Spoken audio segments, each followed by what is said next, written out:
3 दिसंबर 1984 को एक आम रात होती है। लोग अपने घरों में चैन से सो रहे होते हैं। तभी अचानक रात के 12:30 पर एक तेज धमाके की आवाज सुनाई पड़ती है, जिसके बाद कई लोग नींद में ही मारे जाते हैं और जो लोग जाग रहे थे वो सुबह होते होते सड़कों पर लाशों के ढेर दिखाई देने लगते हैं। हम बात कर रहे हैं यहाँ पर इंडिया के, या यूं कहें दुनिया के सबसे वर्स्ट इंडस्ट्रियल डिजास्टर की, भोपाल गैस ट्रेजेडी 1984। आखिर क्या थी इसके पीछे की सच्चाई कि इतना बड़ा हादसा हो गया और कौन इसके पीछे जिम्मेदार था? तो आइए इन्हीं सब बातों को गहराई से समझते हैं इस वीडियो में। भोपाल गैस त्रासदी 40 साल पहले हुआ गैस कांड। It's been called the world's worst industrial disaster, but the description barely captures what happened in Bhopal 35 years ago. More than 40 years after the world's deadliest industrial disaster struck the city. Union carbide से gas leak हुआ है।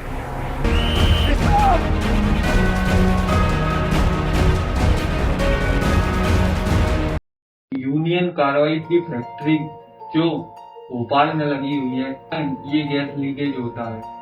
अगर हम union carbide की बात करें तो ये कंपनी 100 सालों से भी ज्यादा पुरानी है और इंडिया में इसे union carbide India limited UCIL के नाम से जाना जाता है। 1994 में यूनियन कार्बाइड का नाम बदलकर एवर रेडी इंडस्ट्रीज कर दिया गया। इस नाम से आप लोग ज्यादा कनेक्ट कर पा रहे होंगे। ये कंपनी एग्रीकल्चर केमिकल, बैटरीज और यहाँ तक कि रॉकेट फ्यूल भी बनाती है। दुनिया में कई और जगह इस कंपनी की फैक्ट्रियां हैं। अब हम इंडिया वाली फैक्ट्री की बात करें तो ये कंपनी 1969 में भोपाल में अपना प्लांट सेटअप करती है। यहाँ एक सेवन नाम का केमिकल बनाती है, जिसका main chemical methyl isocyanate MIC होता है, जो आगे चलकर इतने बड़े डिजास्टर का कारण बनता है। 1980 से पहले ये कंपनी MIC को बाहर से इंपोर्ट किया करती थी, लेकिन 1980 के बाद कंपनी लॉसेस के चलते MIC को ये इंडिया में ही मैन्युफैक्चर करना स्टार्ट करती है। अब मार्केट में अदर कंपनीज के चीपर पेस्टिसाइड प्रोडक्ट आ जाने के कारण सेवन की सेल्स डाउन हो जाती है, जिसके कारण ये कंपनी इसकी कॉस्ट को कम करने के लिए कंपनी में कॉस्ट कटिंग शुरू कर देती है। ये अपने फोर्स को कम कर देती है, वर्कर्स को दिए जाने वाली रेगुलर ट्रेनिंग को बंद कर देती है, डैमेज पाइप्स को रिप्लेस करने की बजाय जुगाड़ से रिपेयर करना शुरू कर देती है, और तो और फैक्ट्री में होने वाले टाइम टू टाइम मेंटेनेंस में भी कमी की जाती है। अब हम फैक्ट्री में टैंक स्ट्रक्चर को समझें तो यहाँ पर 3 टैंक होते हैं जहाँ MIC को स्टोर किया जाता है। इन टैंक में 2 पाइप लगे होते हैं, एक जिसमें से नाइट्रोजन को फिल किया जाता है, वहीं दूसरा जहाँ से MIC को निकाला जाता है। इन पाइपों को टाइम टू टाइम पानी से धोया जाता है। दरअसल MIC एक ऐसा केमिकल है जिसका पानी यानी कि H2O के कांटेक्ट से बड़ा ही खतरनाक रिएक्शन होता है। इन दोनों के कांटेक्ट से एक खतरनाक गैस एक क्लाउड फॉर्म में निकलती है। इसी कारण टैंक में 40% के लगभग नाइट्रोजन फिल की जाती थी और 60% MIC को भरा जाता था। एक टैंक यहाँ पर इमरजेंसी के लिए रखा जाता था। टैंक में प्रेशर गेज और कई टेम्परेचर सेंसर लगे होते थे, जिन्हें रेगुलर मॉनिटर किया जाता था। इसके अलावा यदि किसी कारण से टैंक में गैस ज्यादा हो जाती है तो यहाँ पर एक गैस बर्नआउट सिस्टम भी इंस्टॉल किया गया था, जो टैंक में मौजूद एक्स्ट्रा गैस को बर्न आउट कर देता। अब 2 और 3 दिसंबर को होता यहाँ पर ये है कि रात करीब 9 बजे पाइप क्लीनिंग के लिए पानी छोड़ा जाता है। पानी दूसरी तरफ से बाहर नहीं आता। वर्कर इसे सुपरवाइजर को रिपोर्ट करते हैं। सुपरवाइजर इस पर कोई ध्यान नहीं देता। कुछ ही देर में यहाँ पर शिफ्ट चेंज हो जाती है और नए शिफ्ट के लोग आ जाते हैं। पानी यूं ही टैंक में जाता रहता है। ये पानी सीधे टैंक 610 में जाकर मिलता है। इससे टैंक में खतरनाक केमिकल रिएक्शन होने लगता है और एक क्लाउड फॉर्म में गैस बनने लगती है। रात को 12 बजे वर्कर्स को आंखों में जलन महसूस होने लगती है और वो लीकेज ढूंढना शुरू करते हैं। 12:30 पर उन्हें एक लीकेज मिल जाती है, लेकिन तब तक बहुत देर हो चुकी थी। गैस 610 टैंक को फाड़कर तेजी से बाहर निकल जाती है। फिर इमरजेंसी अलार्म बजाया जाता है और टैंक में जा रहे पानी को टर्न ऑफ किया जाता है। MIC टैंक से अप्रॉक्स 40 टन गैस हवा में मिल जाती है। इससे फैक्ट्री के आसपास रह रहे लोगों को आंखों में जलन महसूस होती है। कुछ लोग तो यहाँ पर सोते मारे जाते हैं और कुछ लोग जो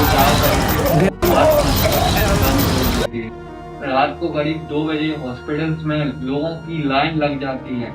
कुछ जिंदा तो कुछ डेड बॉडी। सुबह होते होते सड़कों पर लोगों की और जानवरों की बॉडी के ढेर दिखाई देने लगते हैं। इसे इंडिया ही नहीं बल्कि पूरी दुनिया के वर्स्ट इंडस्ट्रियल डिजास्टर बताया गया। ऑफिशियल रिपोर्ट की माने तो 10,000 से ज्यादा लोग यहाँ पर मारे जाते हैं और 5 लाख से ज्यादा इससे इफेक्टेड होते हैं। इस इंसिडेंट के तुरंत बाद यूनियन कार्बाइड फौरन अपनी टीम इंडिया भेजती है। इस कंपनी के चेयरपर्सन वॉरेन एंडरसन को अरेस्ट कर लिया जाता है।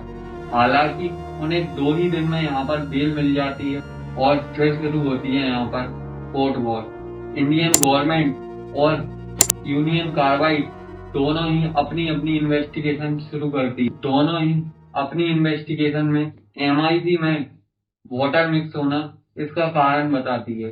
इंडियन गवर्नमेंट 1985 में एक एक्ट पास करती है जिससे वो भोपाल के लोगों को यहाँ पर रिप्रेजेंट कर सके।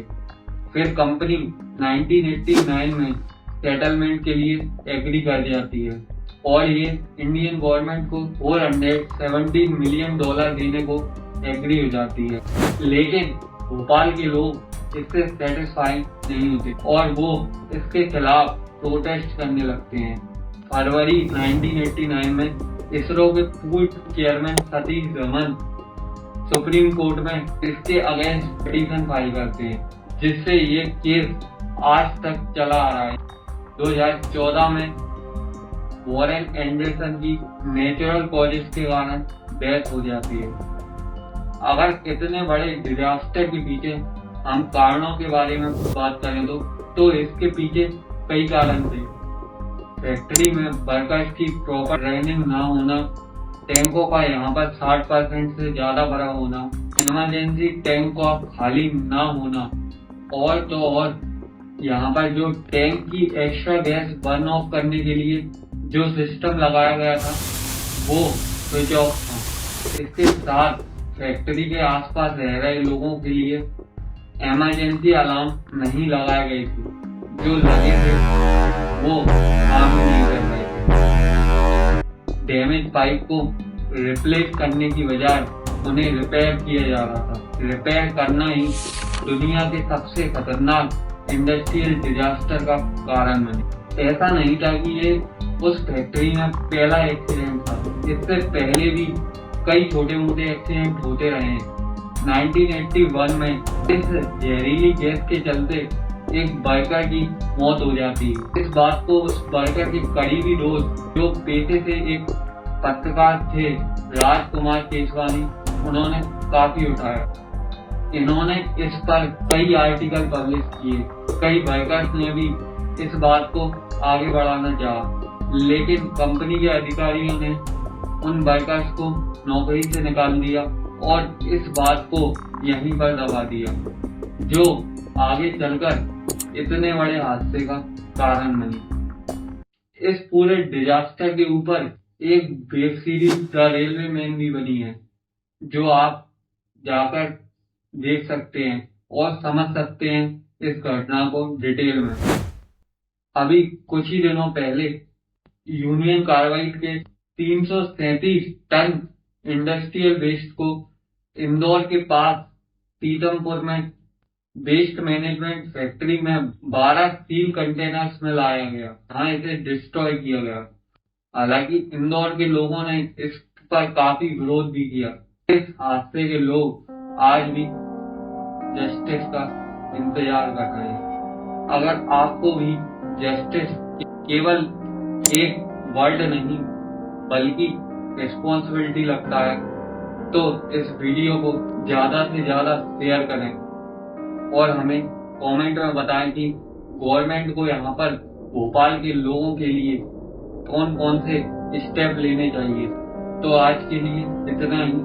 हम मिलते हैं आपसे एक नई वीडियो में नए टॉपिक के साथ। तो signing off for today's video.